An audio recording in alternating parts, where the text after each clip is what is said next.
Hello students, I am Sanjay Srivastava. Welcome back to my channel Science with Sanjay. Let's begin carbon and its compounds, the last part of it, which is soap and detergent. So we will study today surfactant, soap and detergent. ये surfactant क्या है?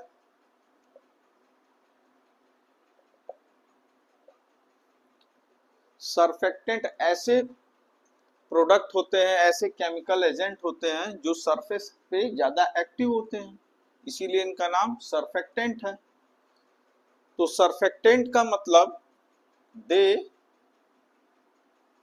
Reduce surface tension. Surface tension water का जो भी है वो surface tension कम कर देता है, इसीलिए इसको सरफेक्टेंट बोलते हैं। ठीक है। नाउ कम सोप और सोप्स। सोप्स क्या होते हैं? सोप्स हमें पता है कि सोडियम एंड पोटेशियम साल्ट होते हैं। Potassium salt of higher fatty acids और कार्बोक्सिलिक एसिड्स।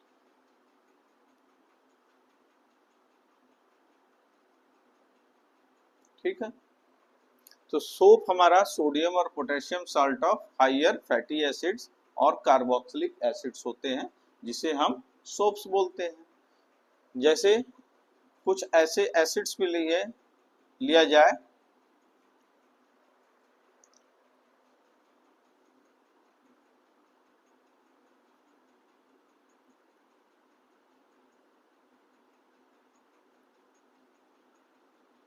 ये हमारा पामिटिक एसिड है। पामिटिक एसिड C17H H35COOH, ये हमारा स्टीयरिक एसिड है। Stearic acid. एक और एसिड होता है C17 oleic acid. Oleic acid. ठीक है। सोडियम से रिएक्ट करके सोडियम पामिटेट बनता है सी।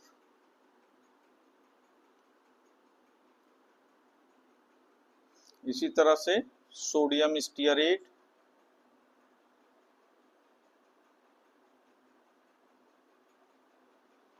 यहां भी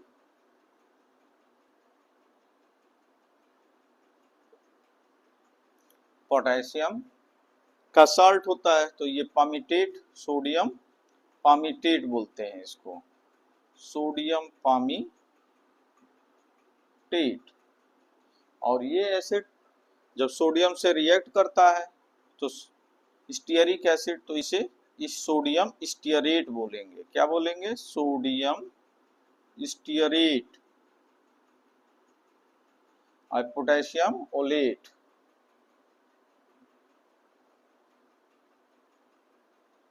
पोटेशियम ओलेट। तो हमने देखा कि ये सोप्स जो भी हमारे हैं ये हायर फैटी एसिड्स के सोडियम साल्ट और पोटेशियम साल्ट होते हैं। ठीक है, समझ में आ गया इतना? चलिए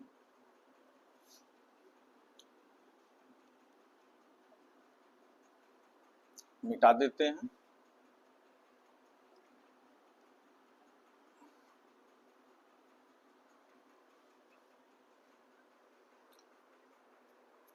अब सोप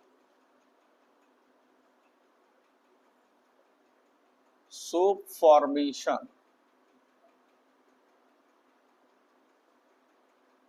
तो सबसे पहले हम देखते हैं जो भी एडिबल ऑयल है, जो फैटी एसिड हम खाते हैं वो ग्लाइसरल ट्राइस्टर्स होते हैं। तो एक ग्लाइसरॉल ले लेते हैं।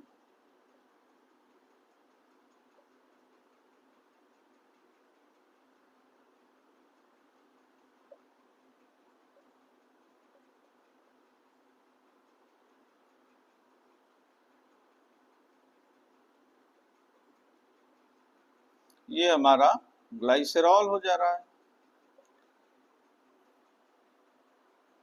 प्लस इसका फैटी एसिड्स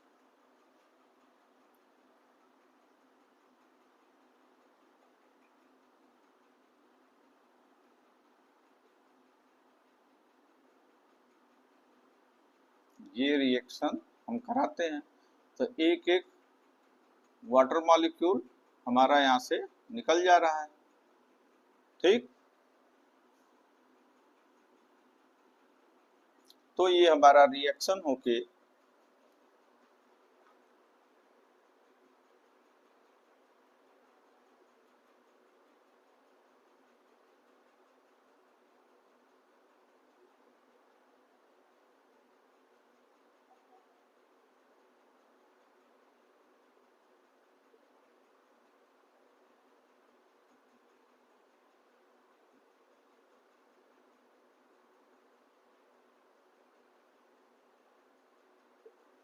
एक ग्लाइसेरिल ट्राई ईस्टर बोलते हैं, इसको बोलते हैं ग्लाइसेरिल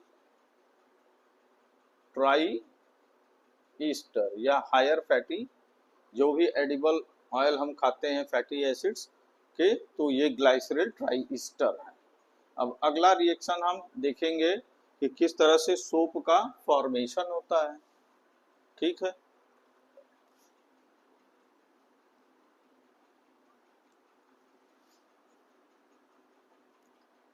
तो हमारा ग्लाइसेरिल ट्राई ईस्टर जो है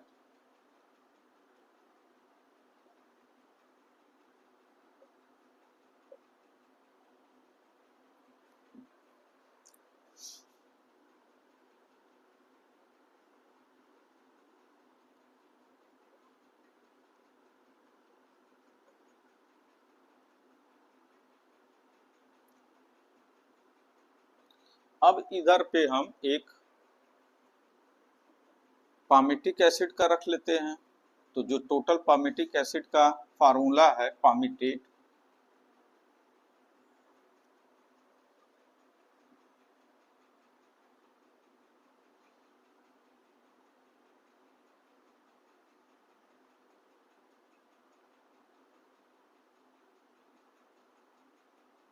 C15H35।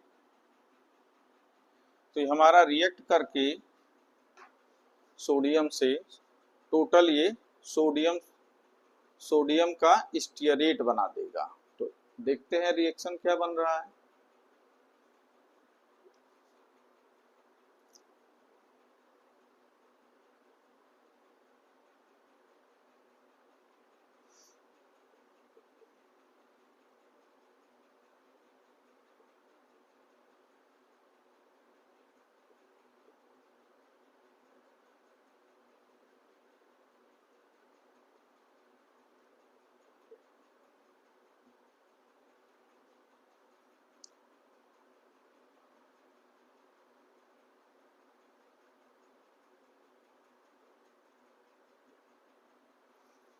तो इस तरह से हमारा सोप का फॉर्मेशन हो जाता है।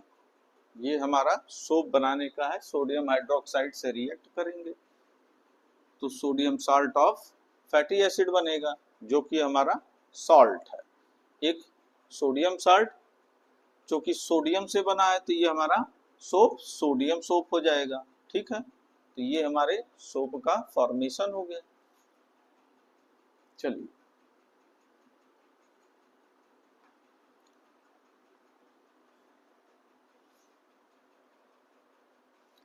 अब क्लींजिंग एक्शन पढ़ते हैं।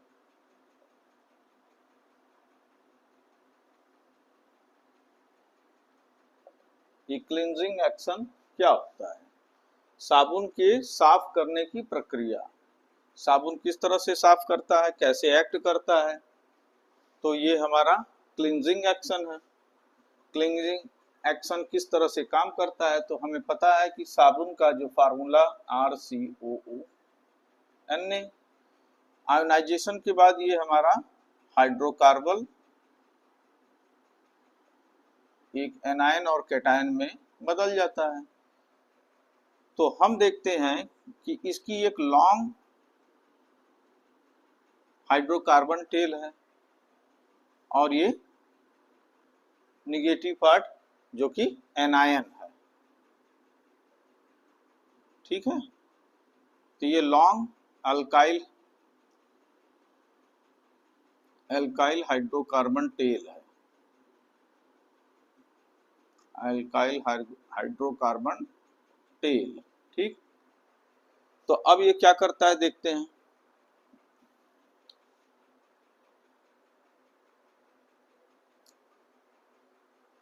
जब ये वाटर में हम इसको डिप करते हैं या डिसॉल्व करते हैं, तो हम जान रहे हैं कि वाटर हमारा एक पोलर होता है सॉल्वेंट, तो ये आयोनाइज होकर के सोडियम आयन और आरसीओ आयन निगेटिव आयन में बदल जाता है। अब जब ये वाटर में जब डिसॉल्व होगा तो ये जो ये आर हमारा है ये हाइड्रोफोबिक टेल कहलाता है। हाइड्रोफोबिक टेल मतलब वाटर रेपेलेंट होता है। ठीक है, और ये COO माइनस ये हाइड्रोफिलिक टेल होती है, हाइड्रोफिलिक टेल का मतलब वाटर लविंग, पानी से प्यार, तो ये वाटर लविंग होते हैं।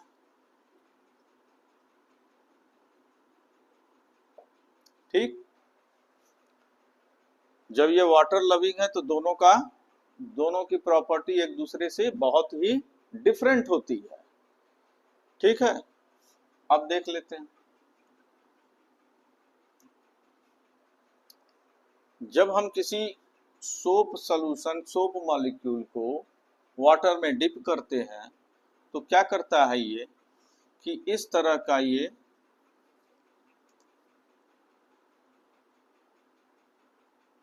एक मिसेल फॉर्म करता है जो कि सेंटर की तरफ अलाइन रहता है।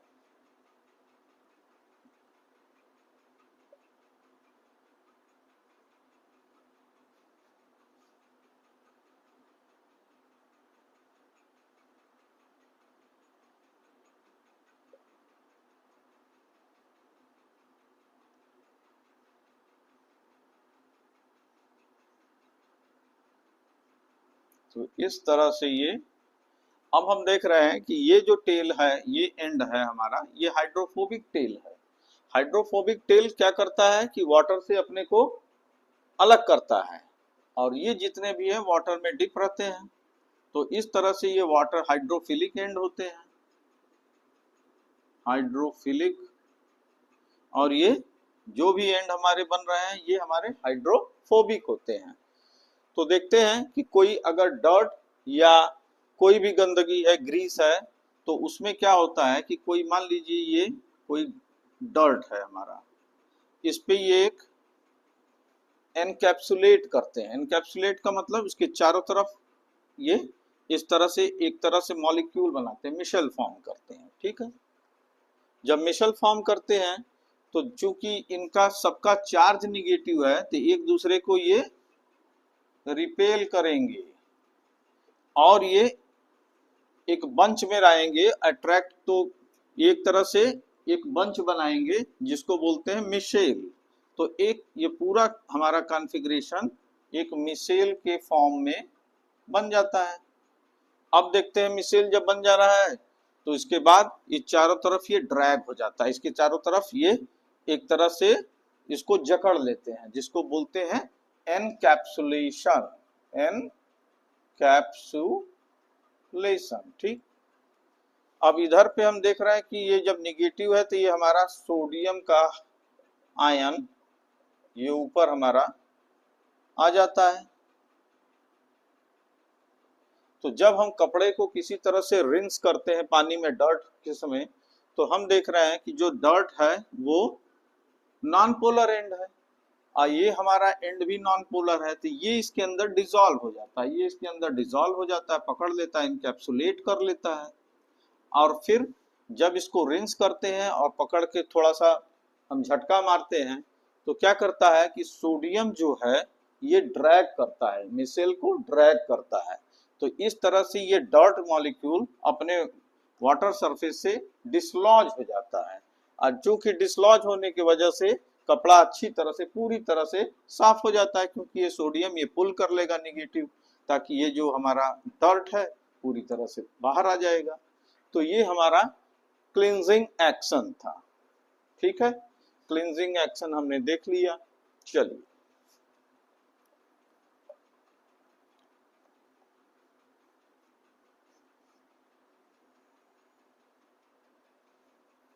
अब आते हैं डिटर्जेंट।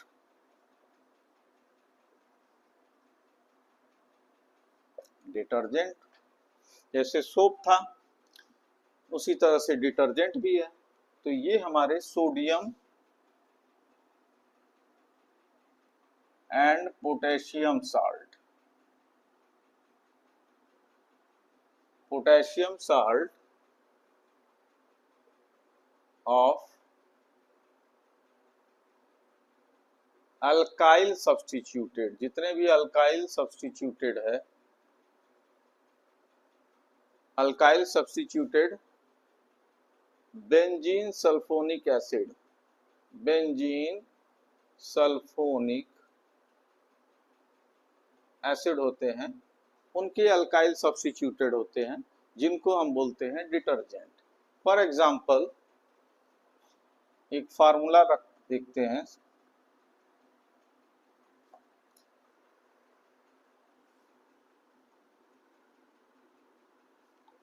ये हमारा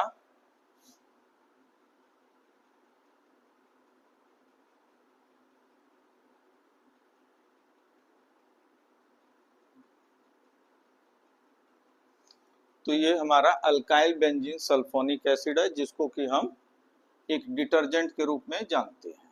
ठीक है, तो ये हमारा डिटर्जेंट है। डिटर्जेंट हमारा सोप से क्यों ज्यादा एक्टिव रहता है? सोप का क्या काम है? सोप का काम भी क्लींजिंग एक्शन है, और डिटर्जेंट का भी काम हमारा क्लींजिंग एक्शन है। तो दोनों में डिफरेंस क्या है? दोनों में डिफरेंस क्या है ये देखना है। तो सबसे पहले अगर जब हम सोप को किसी पानी में या हम जब उससे कोई साफ करते हैं, तो हम जानते हैं कि हार्ड वाटर मेनली कैल्शियम और मैग्नीशियम के सॉल्ट होते हैं, डिजॉल्व। ठीक है, और सोप का जो कैल्शियम और मैग्नीशियम साल्ट है वो इनके साथ में इनसॉल्युबल सोप बना लेता है। तो जैसे ही सोप ये वाटर में डिजॉल्व होते हैं, हमने साबुन लगाया, तो उसके अंदर का जो कैल्शियम या मैग्नीशियम है वो इसके साथ में एक सोप बना लेता है, जो कि इनसॉल्युबल होता है, जिसकी वजह से हमारा फर्दर वो साबुन काम का नहीं रहता है, और वो हमारा लेदर भी फॉर्म नहीं करता है। लेदर मतलब झाग, तो लेदर फॉर्मेशन बहुत कम हो जाती है। ठीक है, तो हम देख ले रहे हैं कि ये हमारा किस तरह का सोप है। हार्ड वाटर में कैल्शियम और मैग्नीशियम हमारे घुले रहते हैं, जब भी हम साबुन से उसको धोते हैं तो जो हमारे कैल्शियम और मैग्नीशियम उसके साथ इनसॉल्युबल प्रेसिपिटेट बनाते हैं, जिसके वजह से सोप जो है वो हमारा किसी काम का नहीं है। तो इसके लिए हमें डिटर्जेंट का यूज करना पड़ता है।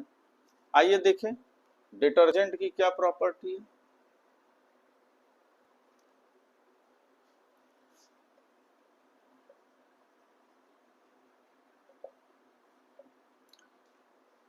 So it works in both hard water and soft water, ये दोनों में काम करता है। हार्ड वाटर में भी इसकी लेदर फॉर्मेशन बहुत अच्छी होती है, झाग बनाता है। ठीक है, साबुन के केस में क्या था कि वो लेदर तो बनता है, पर वो एक इनसॉल्युबल एक स्कम के फॉर्म में, वो स्कम के फॉर्म में इनसॉल्युबल सरफेस पे आ जाता है, जिससे क्या है कपड़े को, ये फैब्रिक को डैमेज भी करता है, डैमेजेस द फैब्रिक। ये फैब्रिक को नुकसान नहीं पहुंचाता। जितने भी डेलिकेट फैब्रिक हैं, डेलिकेट फैब्रिक, उनके लिए ये बेस्ट होता है। क्यों होता है? क्योंकि इसके लादर फॉर्मेशन बहुत अच्छी होती है, सारा ये डिसॉल्व कर लेता है, जिससे कि कोई भी स्कम बनने की संभावना नहीं रहती। तो डिटर्जेंट हमारा इस तरह से ज्यादा कारगर, ज्यादा एक्टिव रहता है। ठीक,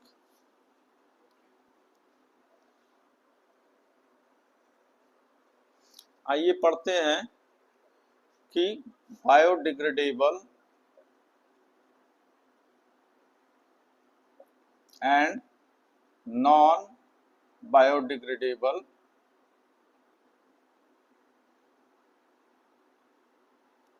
सोप्स एंड डिटर्जेंट्स। ठीक है, तो जितना भी हमारा सोप है, अधिकतर उसका वो हमारा बायोडिग्रेडेबल होगा, यानी कि वो इको फ्रेंडली है। लेकिन जितने भी डिटर्जेंट्स हैं वो अधिकतर हमारे नॉन बायोडिग्रेडेबल होते हैं। नॉन बायोडिग्रेडेबल मतलब वो with the passage of time,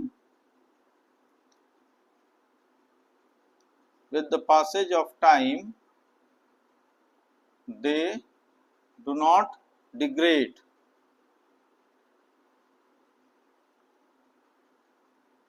तो ये हार्मफुल होते हैं इकोसिस्टम के लिए, very harmful for ecosystem. Ecosystem के लिए बहुत ही हार्मफुल होते हैं। तो आज की टॉपिक में बस इतना ही था। वीडियो में अंत तक बने रहने के लिए आपका धन्यवाद। ठीक।